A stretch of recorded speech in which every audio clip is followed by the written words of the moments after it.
ಸರ ಬೇವಿನ ಚಿಗುರು ತಿಂದ್ರೆ ಶುಗರ್ ಕಂಟ್ರೋಲ್ ಆಗುತ್ತಾ ಅಂತಾರೆ. ಸೊ ಬೇವಿನ ಚಿಗುರು ತಿಂದರೆ ಶುಗರ್ ಕಂಟ್ರೋಲ್ ಆಗುತ್ತಾ ಅಂತ ಪ್ರಶ್ನೆ ಕೇಳ್ತಾ ಇದ್ದಾರೆ. ಸೊ ಅದರಿಂದ ಏನೂ ಆಗಲ್ಲ. ಸೊ ಬೇವಿನ ಚಿಗುರು ಏನಿದ್ರು ವರ್ಷದಲ್ಲಿ ಒಂದು ಸರಿ 2 ಸರಿ ಯುಗಾದಿ ಹಬ್ಬಕ್ಕೆ ತೊಗೋಬೋದು ಅಷ್ಟೇ.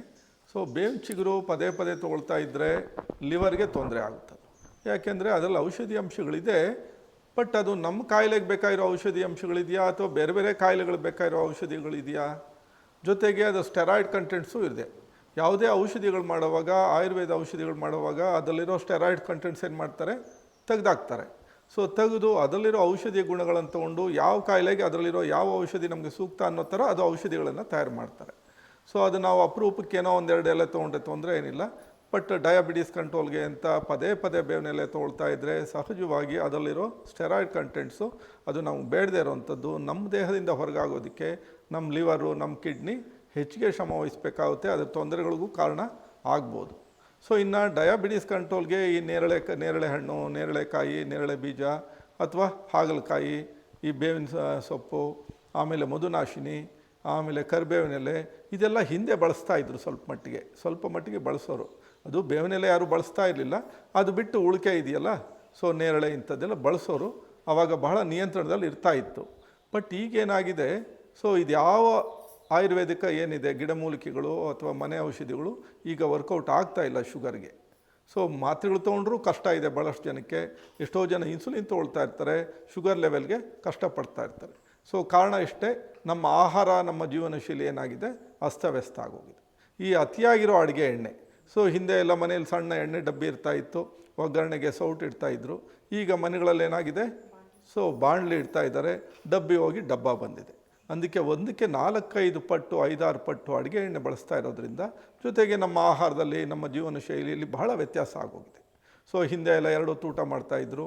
ಆ 2 ಹೊತ್ತು ಊಟದಲ್ಲಿ ಸಹಜವಾಗಿ ಅವ್ರಿಗೆ ಈ ಥರ ನೇರಳೆ ಹಣ್ಣು ಅಥವಾ ನೇರಳೆ ಬೀಜನೋ ಅಥವಾ ಮಧುನಾಶಿನಿ ಅಥವಾ ಮೆಂತ್ಯ ಸೊಪ್ಪು ಇಂಥದ್ರಲ್ಲಿ ಬಹಳ ಶುಗರು ಈಸಿಯಾಗಿ ಕಂಟ್ರೋಲ್ ಆಗ್ತಾಯಿತ್ತು. ಬಟ್ ಈಗೇನಾಗಿದೆ, ದಿನಕ್ಕೆ 3 ಹೊತ್ತು 4 ಹೊತ್ತು ಊಟ ಬಂದಿದೆ. ಅಷ್ಟೇ ಅಲ್ಲ, ಹಿಂದೆ ಎಲ್ಲ ಕಾಲ್ನಡಿಗೆ ಹೆಚ್ಚಿಗೆ ಆಗ್ತಾಯಿತ್ತು. ನಮ್ಮ ಬದುಕೇ ಕಾಲ್ನಡಿಗೆ ಆಗ್ತಾಯಿತ್ತು. ನಡೆಯುತ್ತಿತ್ತು ಕಾಲು, ದುಡಿಯುತ್ತಿತ್ತು ಕೈ, ಲಕ್ಷ ವರುಷಗಳ ಕಾಲ. ಆದರೆ ಈಗ ನಡೆಯುತ್ತಿಲ್ಲ ಕಾಲು, ದುಡಿಯುತ್ತಿಲ್ಲ ಕೈ, ಕುಳಿತು ಜೀವಿಸುವ ಜೀವಿಯಾಗಿಹವು ಎಲ್ಲ.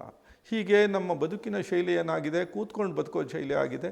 ಹೀಗಾಗಿ ಕೂತ್ಕೊಂಡು ಬದುಕೋ ಶೈಲಿ ಒಂದು ಕಡೆ, ಇನ್ನೊಂದು ಕಡೆ ಅತಿಯಾಗಿರೋ ಆಹಾರಗಳು, ಅಡುಗೆ ಎಣ್ಣೆ, ನಟ್ಸು, ಡ್ರೈ ಫ್ರೂಟ್ಸು ಇವೆಲ್ಲ ಹೆಚ್ಚು ಕ್ಯಾಲರಿ ಇರೋ ಆಹಾರಗಳು.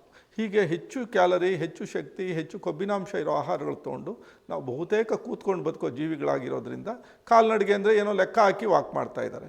ಸ್ಟೆಪ್ಸ್ ಎಷ್ಟು ಕಿಲೋಮೀಟ್ರ್ ವಾಕ್ ಮಾಡಿದ್ವಿ. ಸೊ ಹೀಗಾಗಿ ಇದ್ಯಾವ ಏನು ಮೂಲಿಕೆಗಳಿರ್ಬೋದು, ಇದ್ಯಾವುದು ಇವತ್ತು ಸಾಕಾಗ್ತಾ ಇಲ್ಲ ಮನುಷ್ಯನಿಗೆ.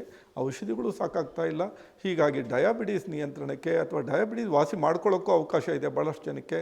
ಅವರೆಲ್ಲ ಮಾಡಬೇಕಾಗಿರೋದಿಷ್ಟೇ, ನಮ್ಮ ಆಹಾರ ಶೈಲಿ ಅಂತಂದರೆ ಅಡುಗೆ ಎಣ್ಣೆ ವಿಚಾರದಲ್ಲಿ, ತೆಂಗಿನಕಾಯಿ ಮತ್ತು ನಟ್ಸು, ಡ್ರೈ ಫ್ರೂಟ್ಸ್ ವಿಚಾರದಲ್ಲಿ ಹೆಚ್ಚಿಗೆ ತಿನ್ನೋದ್ರಲ್ಲಿ ಒಂಚೂರು ಕಡಿಮೆ ಮಾಡಿಕೊಂಡು, ತರಕಾರಿಗಳನ್ನ ಸ್ವಲ್ಪ ಹೆಚ್ಚಿಗೆ ಮಾಡಿಕೊಂಡು, ಜೀವನ ಶೈಲಿನ ಸುಧಾರಣೆ ಮಾಡಿಕೊಂಡ್ರೆ, ಬದಲಾವಣೆ ಮಾಡಿಕೊಂಡ್ರೆ ಡಯಾಬಿಟೀಸ್ ಅಷ್ಟು ಈಸಿ ಇನ್ಯಾವುದೂ ಇಲ್ಲ. ಆ್ಯಕ್ಚುಲಿ ಡಯಾಬಿಟೀಸ್, BP ಅಷ್ಟು ಈಸಿ ಯಾವುದೂ ಇಲ್ಲ.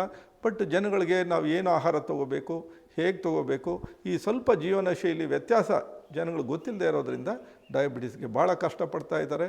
ಹೀಗಾಗಿ ಈ ಯಾವುದೇ ಸೊಪ್ಪುಗಳು ಇಂಥದ್ದನ್ನು ಡಯಾಬಿಟೀಸ್ ತೊಗೊಳ್ಳೋ ಬದಲು ಬದುಕಿನ ಶೈಲಿಯನ್ನು ಬದಲಾವಣೆ ಮಾಡ್ಕೊಳ್ಳಿ. ಸಾಯಂಕಾಲ ಬೇಗ ಊಟ ಮಾಡ್ಕೊಳ್ಳಿ. ಸಾಯಂಕಾಲ ಬೇಗ ಊಟ ಮಾಡಿದ್ರೆ ಸಹಜವಾಗಿ ನಮ್ಮಲ್ಲಿ ಅಗ್ನಿಶಕ್ತಿ ಹೆಚ್ಚಿಗೆ ಇರುತ್ತೆ, ನಮ್ಮಲ್ಲಿ ಜೀರ್ಣಶಕ್ತಿ ಹೆಚ್ಚಿಗೆ ಇರುತ್ತೆ. ಹೀಗಾಗಿ ಜೀರ್ಣಶಕ್ತಿ ನಮ್ಮ ಜೀವಶಕ್ತಿ. ಸೊ ಹಗಲಿನ ವೇಳೆ ಹೆಚ್ಚಿಗೆ ಇರೋದ್ರಿಂದ ರಾತ್ರಿ ಸ್ವಲ್ಪ ಬೇಗ ಊಟ ಮಾಡ್ಕೊಳ್ಳಿ. ಸೊ ತಡರಾತ್ರಿ ಊಟ ಮತ್ತೆ ಶುಗರ್ ಅನ್ಕಂಟ್ರೋಲ್ ಆಗೋಗುತ್ತೆ. ಹೀಗಾಗಿ ತಡರಾತ್ರಿ ಊಟ ಮಾಡಿದ್ರೆ ಇನ್ಸುಲಿನ್ನೂ ಎಷ್ಟೋ ಸರಿ ನಮ್ಮ ಕೆಲಸ ಮಾಡಲ್ಲ, ಮಾತ್ರೆಗಳು ಸಾಕಾಗಲ್ಲ. ಹಾಗಿರೋವಾಗ ಬೇವಿನ ಸೊಪ್ಪು, ಸೊ ಅದೇನು ಪ್ರಯೋಜನ ಬರಲ್ಲ. ಒಟ್ಟಾರೆ ಬದುಕಿನ ಶೈಲಿ, ಜೀವನ ಶೈಲಿ ಸರಿ ಮಾಡಿಕೊಂಡ್ರೆ ಡಯಾಬಿಟೀಸ್ ಭಾಳ ಸುಲಭವಾಗಿ ನಿಯಂತ್ರಣ ಮಾಡ್ಕೋಬೋದು. ಅವಕಾಶ ಇದ್ದರೆ ವಾಸಿ ಮಾಡ್ಕೋಬೋದು. ಸೊ ಡಯಾಬಿಟೀಸ್ಗೆ ಹೆದರದಿರಿ, ಅದು ಜೀವನ ಶೈಲಿಯ ಮಾರಿ, ಬದಲಾಯಿಸಿ ಬದುಕಿನ ದಾರಿ.